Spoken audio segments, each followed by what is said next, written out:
अस्सलाम वालेकुम my YouTube family, कैसे हैं आप सब। तो चलें फ्रेंड्स, आज बनाते हैं अचार गोश्त। अचार गोश्त बनाने के लिए एक दरमियाने साइज़ का प्याज लेंगे, लेमन लेंगे, 4 से 5 टमाटरों का पेस्ट बना लेंगे और साथ ही दही लेंगे।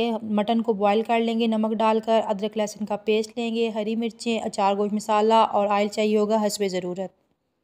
मटन के अंदर दही ऐड किया। दही ऐड करने के बाद अचार गोश्त का मसाला ऐड कर देंगे। 2 से 3 टेबलस्पून अलग कर लेंगे वो सब्ज़ मिर्चों में भरने के लिए। फिर इसके बाद इसको मैरिनेट करके 30 मिनट के लिए छोड़ देंगे। फिर 2 टेबलस्पून अचार गोश्त का मसाला लेंगे। देन इसके अंदर लेमन जूस ऐड करेंगे और इसको अच्छे तरीके से मिक्स करके मिर्चों के अंदर इसकी फिलिंग कर लेंगे। ग्रीन चिलीज़ को कट लगा लेंगे। देन इसके अंदर कट लगा के मैं मसाले की फिलिंग कर लूँगी 1 बाय 1। मिर्चों की फिलिंग हो गई है। अब इस तरह करते हैं कि प्याज को फ्राई कर लेते हैं। पतीला ले लिया, इसमें ऑयल डाल दिया है। अब इसमें प्याज ऐड करेंगे और प्याज को अच्छे तरीके से फ्राई कर लेंगे। प्याज ब्राउन हो गए हैं। अब हम इसमें डालेंगे अदरक लहसुन का पेस्ट।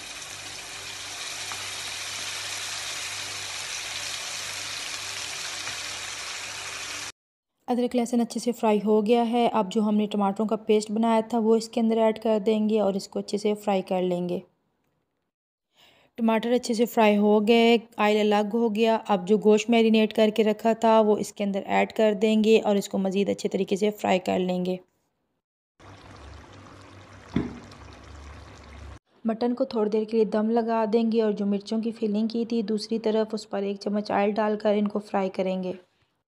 जी तो फ्रेंड्स, आप देख रहे होंगे कि मटन अच्छे तरीके से फ्राई हो गया है, इसका ऑयल अलग हो गया।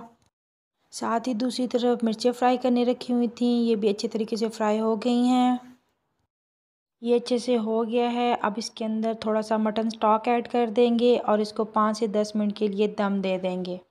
ये अब तकरीबन रेडी हो चुका है। तो जो ग्रीन चिलीज़ हमने फ्राई की थी वो ऐड करके 5 मिनट के लिए मज़ीद इसको दम दे देंगे। जी तो फ्रेंड्स, अचार गोश्त बन के रेडी हो गया है। चलें आएँ अब इसको डिश आउट करते हैं।